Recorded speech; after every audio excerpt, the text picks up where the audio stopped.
দক্ষিণাঞ্চলের কুখ্যাত খুনি এরশাদ শিকদারের কথা নিশ্চয়ই মনে আছে, যার নির্মমতার কথা মনে করে এখনও খুলনা অঞ্চলের মানুষ আঁতকে ওঠেন। দৃশ্যপটে এবার এরশাদ শিকদারের ম্যানেজার মুজিবুর রহমান শামীম। এরশাদ শিকদার আটক হলেও তার অধিকাংশ অর্থ সম্পত্তি ছিল মুজিবরের নিয়ন্ত্রণে।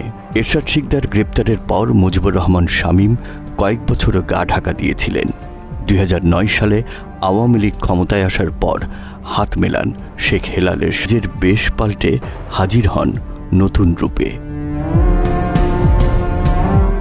দাড়ি টুপি লাগিয়ে চেষ্টা চালান জামায়াতের রাজনীতিতে যুক্ত হবার।